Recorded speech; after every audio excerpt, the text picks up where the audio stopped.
ഞങ്ങളുടെ താമസിക്കുന്ന സ്ഥലത്ത് ജസ്റ്റ് റോഡിന്റെ അടുത്ത് നിൽക്കുക. അപ്പോൾ ഒരു ബൈക്കുകാരൻ പെട്ടെന്ന് അങ്ങ് കടന്നുപോയി. ബ്രേക്ക് പിടിച്ചിട്ട്, അധികം ബ്രേക്ക് ഇല്ലാത്ത വണ്ടിയാ, അതുകൊണ്ട് നിന്നില്ല. കുറച്ച് മുന്നോട്ട് പോയിട്ട് അദ്ദേഹം തിരിച്ചു വരണ്ടല്ലോ എന്ന് വിചാരിച്ച് എന്നോട് ഹെൽമെറ്റ് ഇങ്ങനെ പൊക്കിയിട്ട് പറഞ്ഞു, അച്ഛാ നമ്മുടെ ആ ചേട്ടൻ രാത്രിക്ക് ഔട്ടായി പോയി എന്ന് പറഞ്ഞു. ഏത് ചേട്ടൻ എന്ന് ചോദിച്ചാൽ അയാൾ പറഞ്ഞോണ്ട് വണ്ടി എടുത്ത് പോയി. ഞാൻ അപ്പുറത്തെ കടയിൽ പോയി അന്വേഷിച്ചു, ദൈവം ഏത് ചേട്ടനാണ് ഈ രാത്രിക്ക് ഔട്ടായി പോയത്? അപ്പോൾ ആ ചേട്ടൻ പറയാം, കടക്കാരൻ പറഞ്ഞു, അച്ഛാ ഔട്ടായി പോയതല്ല, ഹാർട്ട് അറ്റാക്ക് ആയിട്ട് മരിച്ചതാണല്ലോ. ആരാ ഔട്ടായി എന്ന് പറഞ്ഞത്? അപ്പൊ ഞാൻ പറഞ്ഞു, ആ പോയൊരു പുള്ളി പറഞ്ഞു ഔട്ടായി പോയി. ഞാനാണ്, എനിക്കറിയാവുന്ന പുള്ളി ക്രിക്കറ്റ് കളി അറിയത്തില്ലെന്ന് എനിക്കറിയാം. ക്രിക്കറ്റ് കളി അറിയുന്നവരാണ് ഔട്ടായി പോകുന്നത്. ഒരാൾ മരിക്കുമ്പോ പോലും ആൾക്കാർ പറയും ഔട്ടായി പോയി. ഔട്ട്, ആ വാക്ക് തന്നെ സൂചിപ്പിക്കുന്നത് മനുഷ്യര് തമ്മിലുള്ള സ്നേഹം പോയി എന്നാ. പറഞ്ഞേ ഹല്ലേലൂയാ, അവർക്ക് പറഞ്ഞേ ഹല്ലേലൂയാ. ഇനി ശ്രദ്ധിച്ച്, എപ്പോഴാ ഉമ്മ കൊടുക്കുന്നത്? എപ്പോഴാ ഇപ്പൊ ഉമ്മ കൊടുക്കുന്നത്? ജീവിച്ചിരിക്കുമ്പോൾ ആ ഉമ്മ കൊടുക്കും. ഇവിടെയുള്ള ആൾ ഉമ്മ കൊടുക്കുന്നത് കോയമ്പത്തൂരുള്ള ഒരുത്തരായിരിക്കും രാത്രി 2:30. ഇവിടെയുള്ള ഒരാൾ ഊട്ടിയിലുള്ള ഒരുത്തിക്ക് ഉമ്മ കൊടുക്കും. വീട്ടിലുള്ളവർക്ക് കൊടുക്കേണ്ടവർക്ക് കൊടുക്കുവോ? കൊടുക്കേണ്ടവർക്ക് ഒരിക്കലും കൊടുക്കത്തില്ലത്. കൊടുക്കും എപ്പം? മരിച്ചു പെട്ടിയിലായി ആ കുഴിയുടെ അടുത്ത് കൊണ്ടുപോയി വെക്കുമ്പം ഉമ്മ കൊടുക്കൽ ചടങ്ങിന് ക്യൂ നിൽക്കും ആൾക്കാർ. ഇവിടുന്ന് അങ്ങപ്പുറത്ത് ആശ്രമം വരെ ആൾക്കാർ ക്യൂ. എന്തിനാ? ഉമ്മ കൊടുക്കാനുള്ള ആൾക്കാരുടെ ക്യൂ ആ. ഇത്രയും ഉമ്മ കൊടുക്കാൻ ആൾക്കാരുണ്ടായിരുന്നെ പുള്ളി ഒരു 3 വർഷം കൂടെ ജീവിച്ചിരുന്നേനെ. ഇത്രയും ഉമ്മ അദ്ദേഹത്തിന് കിട്ടിയിട്ടില്ല. ശ്രദ്ധിച്ച്, ഇതൊക്കെ ജീവിച്ചിരിക്കുമ്പോ കൊടുക്കേണ്ടതാ. ഇതൊക്കെ ജീവിച്ചിരിക്കുമ്പോ കിട്ടേണ്ടതാ. ഇതൊക്കെ നമ്മൾ എപ്പോഴേ കൊടുക്കുള്ളൂ? മരിച്ചു കഴിഞ്ഞിട്ട് മനുഷ്യന്റെ സ്നേഹം എന്തിനാ? മരിച്ചു കഴിഞ്ഞിട്ട് സ്നേഹം വേണ്ട. ജീവിച്ചിരിക്കുമ്പോ സ്നേഹിക്കണമെന്നാണ് നമ്മുടെ ദൈവം നമ്മളെ പഠിപ്പിച്ചത്. ദൈവവചനം കേൾക്കുന്നത് മരിച്ചു കഴിഞ്ഞിട്ട് കുറെ സ്നേഹിക്കണമെന്ന് പറയാനല്ല, ജീവിച്ചിരിക്കുമ്പോൾ സ്നേഹിക്കണം. പറഞ്ഞേ ഹല്ലേലൂയാ. ഒരു കരം ഉയർത്തി പറയാമോ? ഹല്ലേലൂയാ, ഹല്ലേലൂയാ. കരങ്ങൾ താഴ്ത്തിക്ക്. പ്രിയപ്പെട്ട ശ്രദ്ധിച്ചേ, നമ്മുടെ കുടുംബത്തിൽ ഈ സ്നേഹം പോകാനുള്ള ഒരു കാരണം എന്താണെന്നറിയോ? നമ്മുടെ കയ്യിൽ മൊബൈൽ വന്നു, 4G ആയി, വാട്സപ്പ് ആയി, ഫേസ്ബുക്ക് ആയി. ഇതൊന്നും ഉപയോഗിക്കേണ്ടതല്ല, ഇതെല്ലാം ഒരു ലിമിറ്റ് വെച്ചുകൂടെ നിർത്തേണ്ടത് കൂടിയാ. ഇതൊക്കെ ഇപ്പൊ നമ്മളെ ഭരിച്ചോണ്ടിരിക്കുക. അതുകൊണ്ട് നമുക്ക് എന്ത്, കുടുംബത്തിൽ പ്രാർത്ഥന ചെല്ലുമ്പോ പോലും നമ്മൾ മെസ്സേജ് നോക്കി, വാട്സപ്പ് നോക്കി, ഫേസ്ബുക്ക് നോക്കി നമ്മുടെ പ്രാർത്ഥന പലതും. ഈ പ്രാർത്ഥനയുടെ കുറവ് നമ്മുടെ കുടുംബത്തിൽ ദൈവിക ദാനമായി നിലകൊള്ളുന്ന സ്നേഹത്തിന്റെ കൂട്ടായ്മയെ തകർത്ത് കളഞ്ഞുകൊണ്ടിരിക്കുകയാണ്. അതുകൊണ്ട് ഞാനൊരു കാര്യം പറയാം, നമ്മളുടെ കുടുംബത്തിൽ പ്രാർത്ഥനയുടെ അളവ് കൂട്ടണം. പറഞ്ഞേ ഹല്ലേലൂയാ, അവർക്ക് പറഞ്ഞേ ഹല്ലേലൂയാ. ഇനി ഒരു കാര്യം, ഞാൻ ഒരു കാര്യം, എന്നെ ബോധ്യമുള്ളൊരു കാര്യം പറയാം. പ്രാർത്ഥിച്ചാൽ കിട്ടാത്ത ഒരനുഗ്രഹവും ഈ ലോകത്തിലില്ല. ഹല്ലേലൂയാ. ഒന്നും കൂടെ പറയാം, പ്രാർത്ഥിക്കാൻ ഭയങ്കര പാടാണ്, പക്ഷെ പ്രാർത്ഥിച്ചാലുണ്ടല്ലോ കിട്ടാത്ത ഒരനുഗ്രഹവും ഈ ലോകത്തിലില്ല. ഒരനുഗ്രഹവും ഇല്ല. പ്രാർത്ഥിച്ചാൽ എന്തു കാര്യവും നമുക്ക് നേടിയെടുക്കാൻ പറ്റും. എങ്ങനെ നേടിയെടുക്കാൻ പറ്റും? പ്രാർത്ഥനയിൽ നേടിയെടുക്കാൻ പറ്റും. പറഞ്ഞേ ഹല്ലേലൂയാ. അതിന് നല്ലൊരു ദൈവവചനത്തിലൂടെ ഞാൻ കടന്നു പോവുകയാണ്. അതാണ് നിങ്ങൾക്കറിയാവുന്ന ദൈവവചനമാണ്. മർക്കോസിന്റെ സുവിശേഷത്തിൽ ഈശോ 10-ാം അധ്യായം 46 മുതലുള്ള തിരുവചനങ്ങൾ. മർക്കോസിന്റെ സുവിശേഷം 10-ാം അധ്യായം 46 മുതലുള്ള തിരുവചനങ്ങൾ. ഹല്ലേലൂയാ, അവർക്ക് പറഞ്ഞേ ഹല്ലേലൂയാ. മർക്കോസിന്റെ സുവിശേഷം 10:46. എന്താണ് അതിന്റെ ഹെഡിങ് എന്നറിയാവോ? ഈശോ അന്ധനായ ഒരു യാചകന്റെ കണ്ണ് സുഖമാക്കി കൊടുക്കുന്നതാണ്. ഇത് നിങ്ങൾക്ക് കാണാതെ മനസ്സിലായി. ഇനി നിങ്ങളൊന്ന് ശ്രദ്ധയോടെ കേൾക്കണം. ഇങ്ങനെ നിങ്ങളൊന്ന് കേട്ടു നോക്കിക്കേ. ഒരു ഭിക്ഷക്കാരന്റെ പേരെന്തിനാ ഇത്രയും നല്ല വേദപുസ്തകത്തിനകത്ത് എഴുതി വെച്ചിരിക്കുന്നത്? അതൊരു ഭയങ്കര അത്ഭുതമല്ലേ? അന്നത്തെ കാലത്ത് ഭിക്ഷ എടുക്കുന്നവന്റെ ഒരു പേര് ബൈബിളിനകത്ത് എഴുതി വെച്ചിരിക്കുക. എത്രയോ ഡോക്ടറേറ്റ് ഉള്ള പഠിത്തമുള്ള വൈദികര്, ദൈവശാസ്ത്രജ്ഞന്മാരും ഇരുന്ന് ആലോചിച്ചിട്ടും ഈ ഭിക്ഷക്കാരന്റെ പേര് അവിടുന്ന് എടുത്തു കളഞ്ഞിട്ടുമില്ല. ഇയാളുടെ പണി ഭിക്ഷ എടുക്കലാണ്.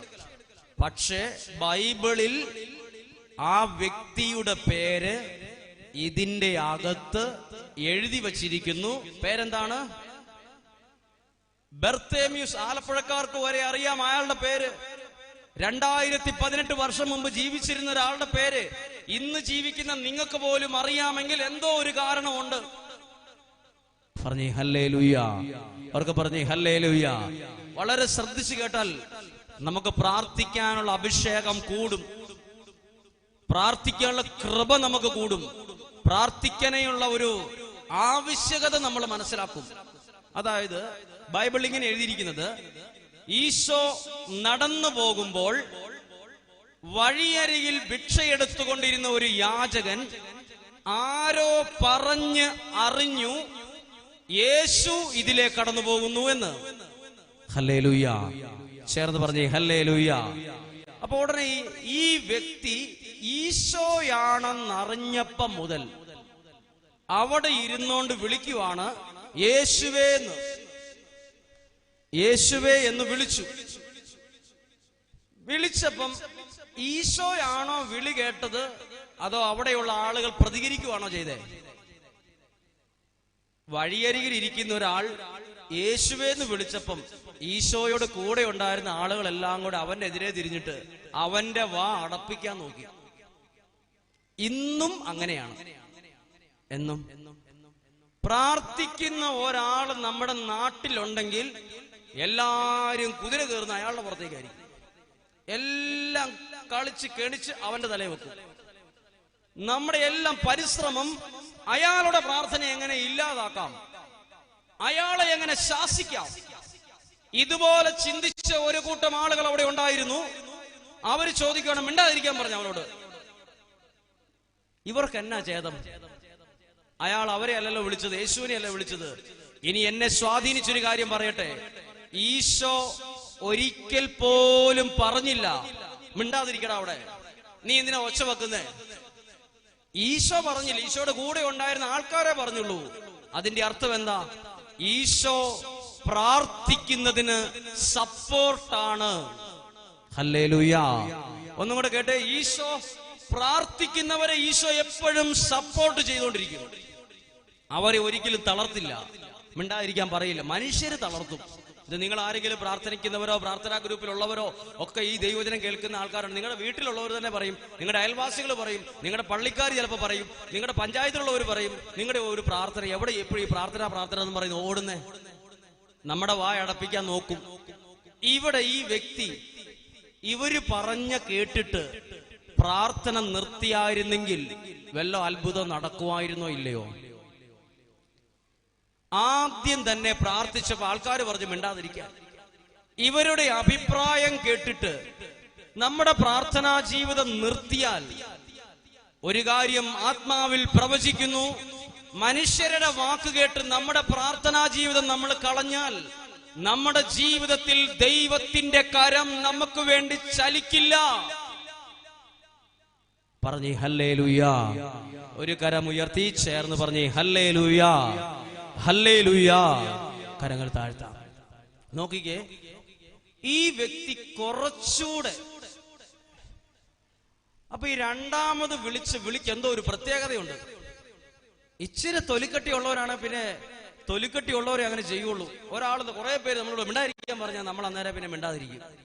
ഈ മനുഷ്യനുണ്ടല്ലോ, രണ്ടാമത് വിളിക്കുമ്പോ കുറച്ചുകൂടെ ഒച്ചത്തിലാണ് വിളിച്ചേ. ഹല്ലേലൂയ. ഈ രണ്ടാമത് വിളിച്ചത് ഒന്നാമത് പറഞ്ഞപ്പോ തന്നെ മിണ്ടാതായിരുന്നാൽ ഉറപ്പായിരുന്നു ഇയാൾക്ക് വലിയ വിശ്വാസമൊന്നും ഇല്ലെന്ന്. പക്ഷെ രണ്ടാമത് വിളിച്ചപ്പം കൂടുതൽ ഒച്ചത്തിൽ വിളിക്കാനുള്ള കാരണം അയാളുടെ ഉള്ളിന്റെ ഉള്ളിൽ ഈ ദൈവം എന്നെ രക്ഷിക്കുമെന്ന ഉറപ്പുണ്ടായിരുന്നു. ഹല്ലേലൂയ. നിങ്ങളോട് ഒരു കാര്യം ചോദിക്കട്ടെ. ദൈവവചനം കേൾക്കുന്ന നിങ്ങളുടെ ജീവിതത്തിൽ ഈ ജനുവരി 26-ാം തീയതി ദൈവം എന്റെ പ്രാർത്ഥനയ്ക്ക് ഉത്തരം നൽകുമെന്ന് എത്ര പേർക്ക് ഉറപ്പുണ്ട്? ആ ഉറപ്പ് കുറെ പേർക്ക് കുറവായിരിക്കും. വലിയ ഉറപ്പൊന്നും ഉണ്ടായിരിക്കത്തില്ല, എന്നാലും അങ്ങനെ പ്രാർത്ഥിച്ചുകൊണ്ടിരിക്കും. എന്നാൽ പ്രാർത്ഥിക്കുന്ന നിങ്ങളിൽ നല്ല ഒരു ഉറപ്പ് വേണം, എന്റെ ദൈവം എന്നെ സഹായിക്കും. പറഞ്ഞേ ഹല്ലേലൂയ. അങ്ങനെ ഈശോ രണ്ടാമത് വിളിച്ചു. വീണ്ടും അവൻ കൂടുതൽ ഒച്ചത്തിൽ വിളിച്ചപ്പം ഇങ്ങനെ എഴുതിയിരിക്കുന്നത്, അതിനകത്ത് അഡ്ജക്റ്റീവ് ഉണ്ട്. ഈശോ നിന്നു എന്നല്ല എഴുതിയിരിക്കുന്നത്, അവിടെ ഒരു അഡ്ജക്റ്റീവ് ഇട്ടിട്ടുണ്ട്. എന്താ അഡ്ജക്റ്റീവ്? ഈശോ പെട്ടെന്ന്. ഹല്ലേലൂയ.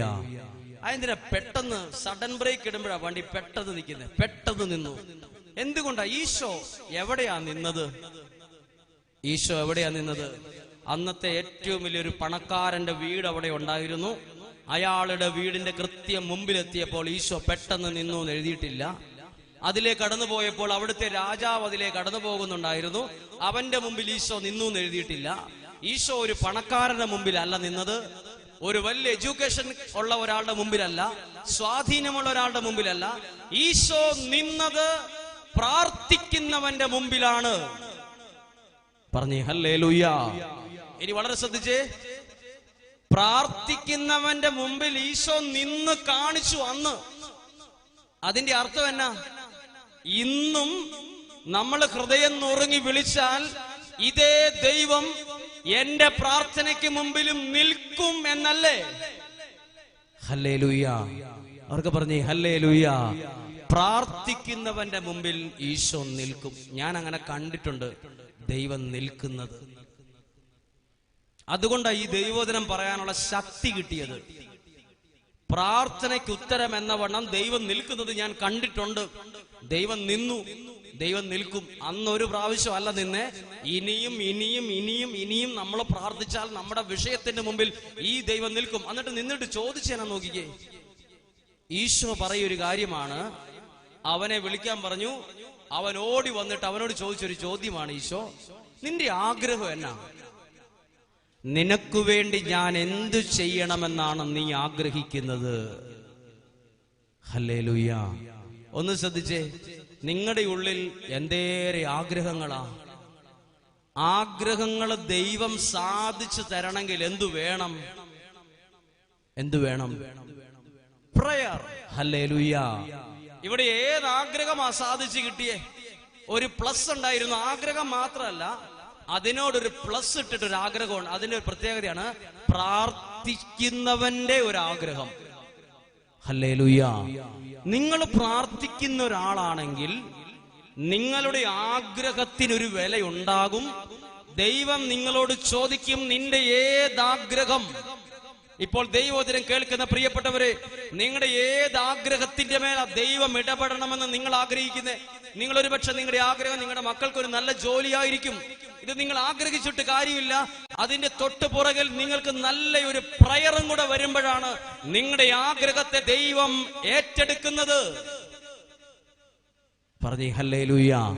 ചേർന്ന് പറഞ്ഞേ ഹല്ലേലൂയ. ഇനി നോക്കിക്കേ, ഇവിടെ ശ്രദ്ധിച്ച് കേൾക്കണേ. ഈശോയോട് കൂടി എന്തേറെ ആൾക്കാരുണ്ടായിരുന്നു? കുറെ പേരുണ്ട്. ആരോടും ചോദിച്ചില്ലല്ലോ നിങ്ങൾക്ക് വല്ല ആഗ്രഹം ഉണ്ടോ എന്ന് ചോദിച്ചോ? ഈശോയോട് കൂടെ എത്രയോ ആൾക്കാരുണ്ടായിരുന്നു. ഈശോ അവിടെ നിന്നിട്ട് ഇവിടെ ഇരിക്കുന്ന വേറെ ആർക്കെങ്കിലും എന്തേലും ആഗ്രഹം ഉണ്ടോ എന്ന് ചോദിച്ചില്ല. ഒറ്റയാളോടെ ഈശോ ചോദിച്ചുള്ളൂ, നിന്റെ ആഗ്രഹം എന്നാണെന്ന്. ഈശോ എല്ലാവരോടും ഇങ്ങനെ ചോദിച്ചുകൊണ്ട് നടക്കുന്ന ആളല്ല. നിങ്ങളുടെ ആഗ്രഹം എന്നാ? നിങ്ങളുടെ ആഗ്രഹം എന്നാ? ബൈബിൾ പരിശോധിച്ച് നോക്കിക്കോ. ഈശോ ഒരേ ഒരാളോടെ ചോദിച്ചുള്ളൂ, പ്രാർത്ഥിക്കുന്ന അവനോട് ചോദിച്ചു, നിന്റെ ആഗ്രഹം എന്നാന്ന്. പ്രാർത്ഥിക്കുന്ന ഒരു വ്യക്തിയുടെ ആഗ്രഹത്തെ ദൈവം രണ്ട് കൈയും നീട്ടി സ്വീകരിക്കുമെന്നല്ലേ ബൈബിൾ പഠിപ്പിക്കുന്നത്? പറഞ്ഞേ ഹല്ലേലൂയ. ഇങ്ങനെ ഒരു പ്രാർത്ഥന ദൈവം കേട്ടു എന്റെ. അപ്പൊ ഞാനിത് പറയുന്നത് വേറെ ഒന്നും കൊണ്ടല്ല, ഞാൻ ശരിക്കും കണ്ടതാ. ദൈവം മുഖം നോക്കുന്ന ആളല്ലെന്ന്. ഞാൻ വിചാരിച്ചു ദൈവം നല്ല സാമ്പത്തികമുള്ള ഒരാളുടെ പ്രാർത്ഥന മാത്രമേ കേൾക്കൂന്ന്. ഞാൻ വിചാരിച്ചു ദൈവം നല്ല എഡ്യൂക്കേഷൻ ഉള്ള ഒരാൾക്കാരുടെ പ്രാർത്ഥനയെ ദൈവം കേൾക്കുമെന്ന്. ദൈവത്തിന് മാത്രം മുഖം നോട്ടമില്ല. മനുഷ്യൻ മുഖം നോക്കും, അവൻ ഇങ്ങനത്തോനാ, അവരുടെ വീട് ഇങ്ങനെയാ, ആ ഒരു പണ്ടേ ഇങ്ങനെയാ, തലമുറകളായിട്ട് ഇങ്ങനെയാ. അത് മനുഷ്യന്റെയാ. ദൈവത്തിനോ? ഞാനൊരു പള്ളിയിൽ ഇങ്ങനെ ധ്യാനം നടത്തിക്കൊണ്ടിരിക്കുകയാണ് വയനാട്ടിൽ. അപ്പോൾ ആ വികാരിയച്ഛന് ഭയങ്കര ശ്രദ്ധയാണ്, എല്ലാവരും ധ്യാനത്തിൽ പങ്കെടുക്കുന്നുണ്ടോന്ന്. അപ്പോൾ ഒരു കൈക്കാരൻ വന്നിട്ട് പറയാ, പള്ളിയുടെ ഉത്തരവാദിത്തപ്പെട്ട ആള്. അയാളോട് അച്ഛൻ ചോദിക്കും എന്റെ മുമ്പിൽ നിന്ന്, നമ്മുടെ ആ ചേട്ടനും അവരാരും വന്നില്ലല്ലോ. അപ്പോൾ ആ കൈക്കാരൻ പറയുക, അയാള് വന്നില്ലേ വരണ്ട അച്ഛൻ, അയാൾ വരാതിരിക്കുക നല്ലതെന്ന്. അടുത്ത വാക്ക്, അയാൾ വരാതിരിക്കട്ടെ അച്ഛോ. ഇത്രയും 3 വാക്ക് പറഞ്ഞു. അതാരുടെ ചിന്തയാ? ദൈവം എന്നാ പറഞ്ഞേ? ഒരാൾക്ക് 100 ആടുകളുണ്ടായിരിക്കെ അതിലൊന്ന് നഷ്ടപ്പെട്ടാൽ ബാക്കി 99 അവിടെ വിട്ടിട്ട് ആ ഒരെണ്ണത്തെ തപ്പിപ്പോവും. ഈശോ എന്നാ പറഞ്ഞേ? 99 എണ്ണം ഉണ്ടല്ലോ, ആ ഒരെണ്ണം പോവാണെ അങ്ങ് പോട്ടെ. ഇപ്പൊ ഒരെണ്ണം ഇല്ലേ എന്നാ പ്രശ്നം? ഒരു 3000 രൂപയുടെ നഷ്ടമല്ലേ വരുവുള്ളൂ. ഈശോ ഒരെണ്ണം പോയാ പോട്ടെ എന്ന് പറഞ്ഞിട്ടില്ല ഇവിടെ. ഈശോ എന്നെ പറഞ്ഞിട്ടുള്ളൂ, ആ ഒരെണ്ണത്തെ ഓർത്തെന്ന് എഴുതിയിട്ടുണ്ട്. പറഞ്ഞേ ഹല്ലേലൂയ. ദൈവത്തിന് മുഖം നോട്ടമില്ല. പ്രാർത്ഥിക്കുന്നവൻ ആരായാലും അവന്റെ ജീവിതത്തെ ദൈവം അനുഗ്രഹിക്കും.